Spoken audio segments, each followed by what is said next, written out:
അഭയാർത്ഥി ജനസംഖ്യ ലോക റെക്കോർഡിലേക്ക്. വാസസ്ഥലത്തു നിന്നും ഭ്രഷ്ടരാക്കപ്പെട്ടവരുടെ എണ്ണം 7,80,00,000 കടന്നുവെന്ന് ഐക്യരാഷ്ട്രസഭ അഭയാർത്ഥി കമ്മീഷൻ UNHCR അറിയിച്ചു.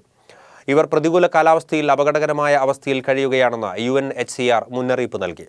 2018 20 ലക്ഷം പേർ സ്വഭവനം വിട്ടോടിപ്പോകാൻ നിർബന്ധിതരായെന്നാണ് UNHCR കണക്ക് വ്യക്തമാക്കുന്നത്. അഭയാർത്ഥികൾ, മറ്റു രാജ്യങ്ങളിൽ അഭയം തേടുന്നവർ, സ്വന്തം രാജ്യത്തു തന്നെ അഭയസ്ഥാനം അന്വേഷിക്കുന്നവർ എന്നിവരുടെ തോതാണിത്. ലോകമാകെ 70.8 ദശലക്ഷമായി ഇവരുടെ എണ്ണമുയർന്നു. അഭയാർത്ഥികളെ സുരക്ഷിതരാക്കുന്നതിൽ പരാജയപ്പെടുന്നതായി UNHCR പ്രസിഡന്റ് ഫിലിപ്പോ ഗ്രാൻഡി ടെലിവിഷൻ അഭിമുഖത്തിൽ പറഞ്ഞു. എത്യോപ്യയിലെ അക്രമങ്ങൾ കാരണം 15.6 ലക്ഷം ജനങ്ങളാണ് വീട് വിട്ടോടിയത്.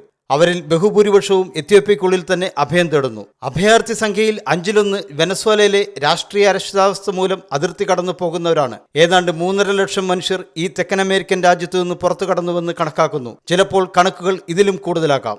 യുദ്ധം, ആഭ്യന്തര സംഘർഷം, അക്രമങ്ങൾ, വിവേചനം എന്നിവയാണ് ഈ അഭയാർത്ഥി പ്രവാഹത്തിന് കാരണമെന്ന് ഗ്രാൻഡ് ചൂണ്ടിക്കാട്ടി. പ്രശ്നം അവിടെ തീരുകയല്ല, അത് ലോകത്തിന്റെ മറ്റൊരിടത്തേക്ക് മാറുക മാത്രമാണ്. അവിടെയും അത് പ്രശ്നമായി മാറും. International desk, Shekinah news.